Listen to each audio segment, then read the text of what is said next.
What if death isn't an end, but a silent interview with everything you've avoided becoming? Imagine standing before your own soul, being questioned by someone who died over 2,000 years ago. Not as a ghost story, not as fiction, but as an encounter. A listening so deep it pierces through every veil of logic. What if that voice was Socrates? This is not just a video, it's a threshold, a private invitation to remember what you've tried to forget. Because maybe you're not lost. Maybe you're simply remembering. Everything begins with an absence, a gap between the world we see and the one we sense. A silence that unsettles, yet carries something ancient, sacred. Deep down, there's a question. It doesn't ask for answers. It asks for courage. The courage to unlearn, to die without disappearing, to sit with your own shadow and welcome it as part of the mystery. Picture it. One last question, right before you cross the threshold. A question from a mind that lived and died by questioning. And now, that question is waiting for you, not to believe, but to listen to what comes from beyond language, beyond flesh, beyond time. Buried in the forgotten archives of human memory, there is a voice time could not silence. It belonged to a man who questioned everything, who died without fear, and maybe, just maybe, is still questioning. His name is Socrates. But the spirit speaking now might be your own. If you're still here, maybe you've been called, not to follow, but to remember. Because in the end, there is no after death. There is only what comes after forgetting. And what if everything you felt up to this moment was a calling? If something moved in you, leave a sign, a dot, a silence, so others will know. They're not alone. Now listen, because the interview is about to begin. I know that I know nothing. For centuries, this phrase was echoed as a gesture of humility, a confession of limits, a hymn to doubt. But what if it was more than that? What if it was a code, a mystical whisper left behind by a spirit who'd glimpsed the unseen? When Socrates spoke those words, he wasn't declaring ordinary ignorance. He was surrendering to a sacred kind, a way of being open, empty, and alive, because all certainty is a wall. Every fixed idea, a trap, and the soul, to remember itself, needs space, needs silence, needs the unknown. Socrates wrote nothing, maybe because he knew writing freezes mystery.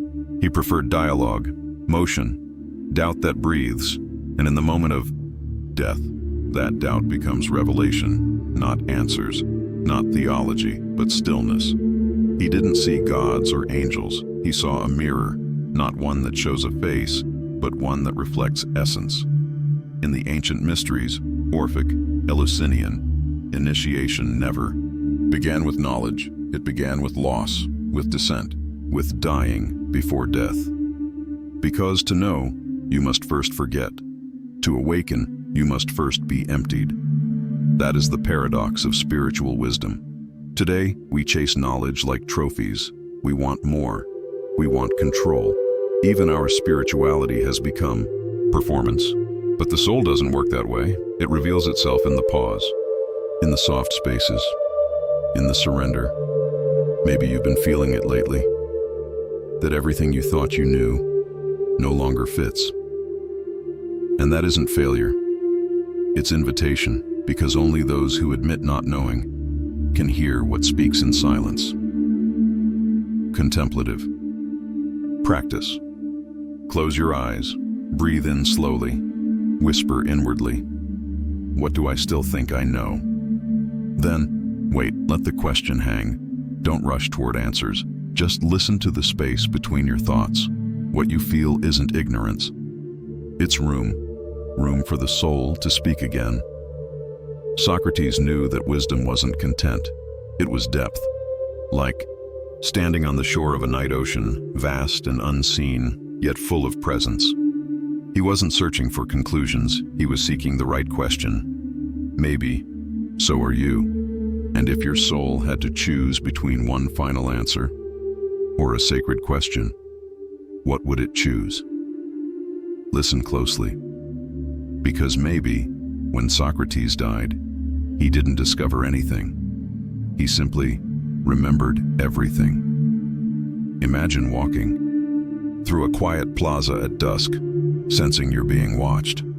But there's no one there, no eyes, no presence. Still, you know, something is with you, something unseen, something that listens.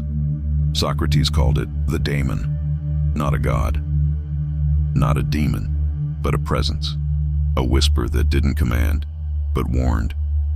He said his daemon never told him what to do. It only spoke when he was about to stray from something deeper, something true. How many times have you felt that pause inside, that subtle pull just before a mistake, that unspoken knowing? That is the daemon. Not an outside spirit, but the part of your soul that refuses to be corrupted by the world. In the Orphic and Eleusinian mysteries, the daemon was the guide between realms, the thread of psyche that never fully incarnated, because it always remembered the all. In the sacred rites of Eleusis, its presence wasn't taught, it was invoked, in silence. But how can we hear such a thing in a world so loud? We are drenched in noise, speed, distraction, performance. And yet, the daemon doesn't shout. It waits. It doesn't compete. It whispers. Maybe that's why Socrates seemed so unshakable. He didn't follow laws or trends. He followed that silent voice, and that made him dangerous, free, unclassifiable. Maybe that's what your soul longs for now. Not approval, not applause, but inner freedom. The kind that comes not from rebellion, but from remembrance. Symbolic question. Can you still hear your inner compass, or has the world taught you to fear your own silence? If your life were led by that voice, what would need to be left behind? Daily ritual. Before sleep, turn off all lights. Lie still. Take 3 deep breaths and whisper inwardly, Daemon. What am I being asked to remember? Don't wait for words. Answers may come in dreams, in symbols, in sudden clarity. Learning to listen is more vital than learning to know. Though Daemon never dies, because it never truly entered this world. It is eternal. It is the bridge between who you are and who you've always been. Socrates didn't follow doctrines. He followed presence, and it made him whole. Perhaps now, it's time to follow yours, because that voice never left you. You were just surrounded by noise, and now that everything is still, listen. There's an ancient image that echoes across traditions, the soul standing before a tribunal after death.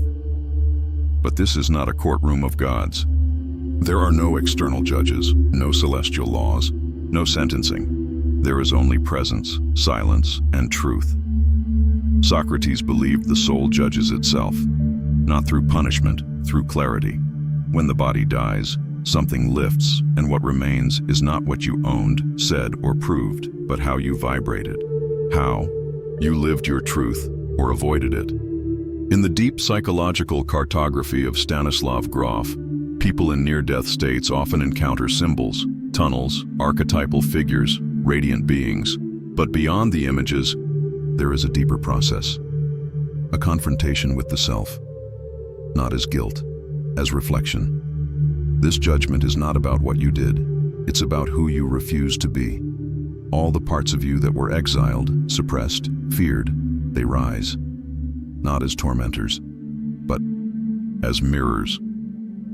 You meet the truth of yourself in its purest, most intimate form. There is no hell.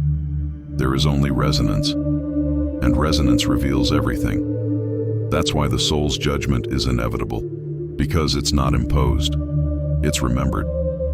Every denial, every unlived moment, every buried intuition, they return, not to punish, but to show you, you. Maybe this is why Socrates met death with peace.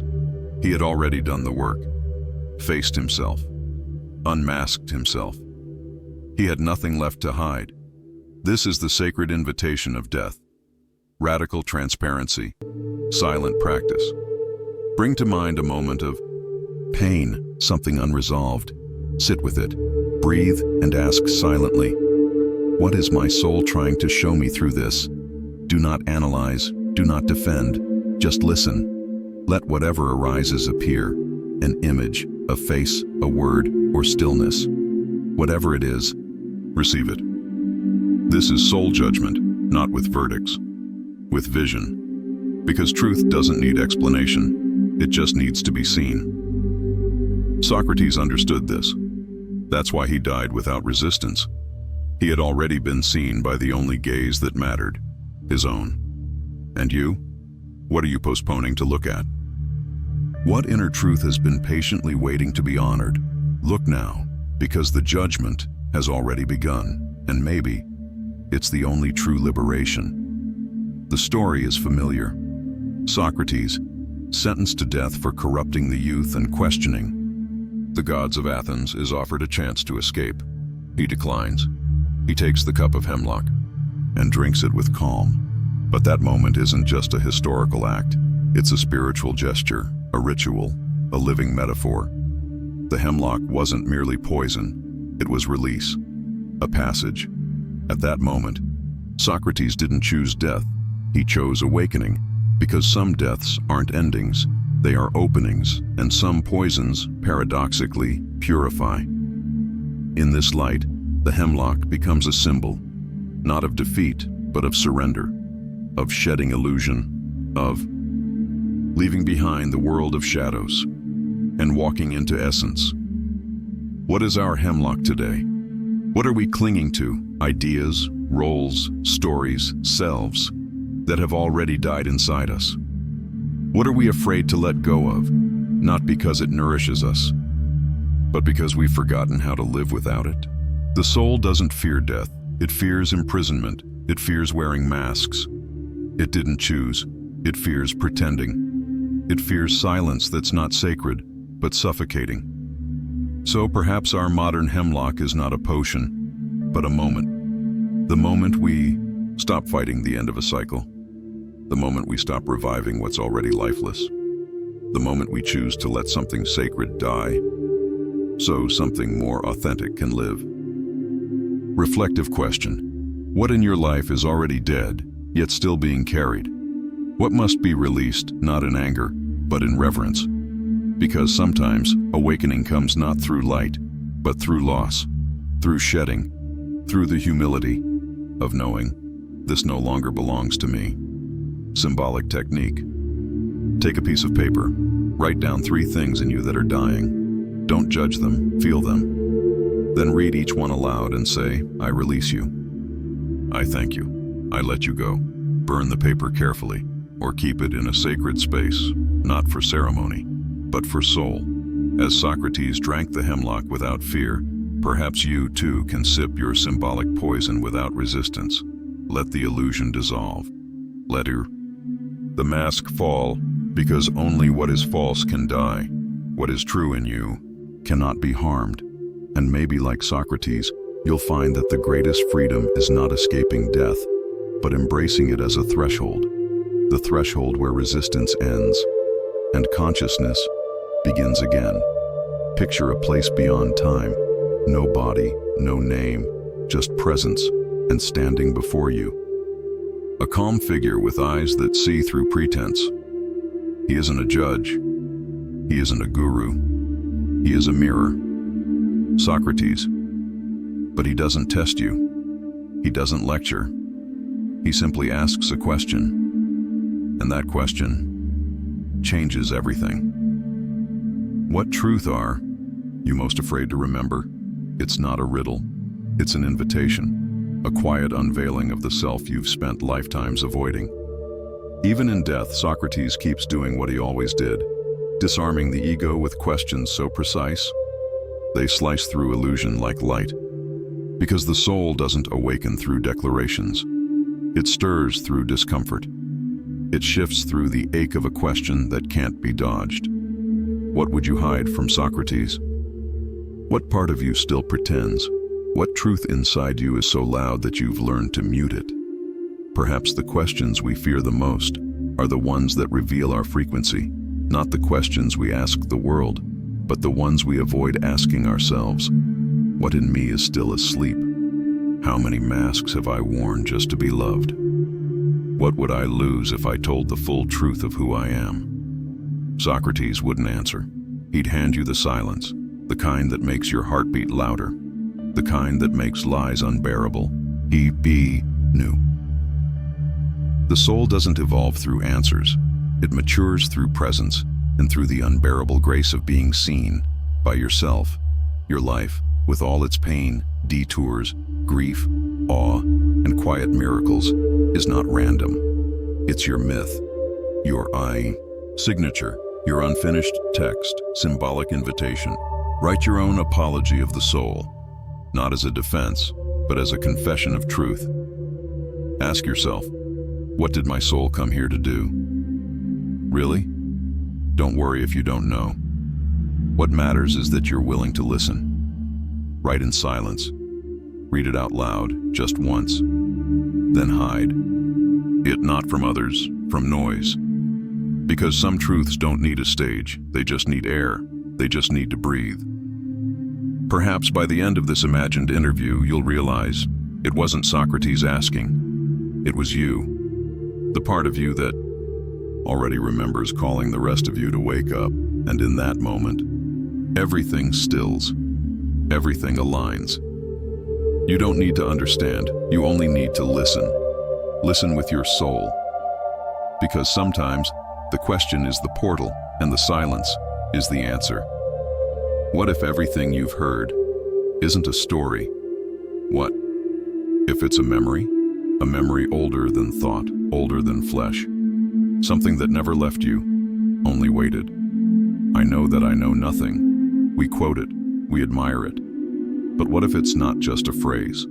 What if it's the oldest whisper of your soul trying to wake you? A forgotten key, a map etched in silence, a sacred riddle left behind by a soul who no longer needed the world to believe him. Socrates didn't die with regret. He died remembering.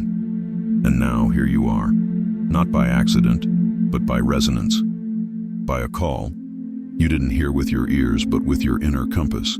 Because maybe you've never truly forgotten. You've only been quiet, waiting for the question to return. This isn't philosophy after death. This is the soul's way of speaking through paradox, not as theory, but as vibration. You are the question. Socrates once asked the world, you are the echo of an ancient hunger. You are the silence in which the daemon still speaks. You are the mirror and the one being seen. You are the hemlock and the release. You are the interviewer and the interview. And what if everything you've been looking for was hidden inside one sacred forgetting? Forgetting is not failure, it is veil, and the soul lifts veils not through effort, but through readiness. Final ritual question. If you could remember, who were you before the fear? Let that question echo. Don't rush it. Breathe it in. Let it pulse through your body like a bell ringing in the dark. You may not find an answer. You may find something deeper. Silence. And if you do, don't dismiss it. Because silence, when it speaks to the soul, is the most faithful form of truth.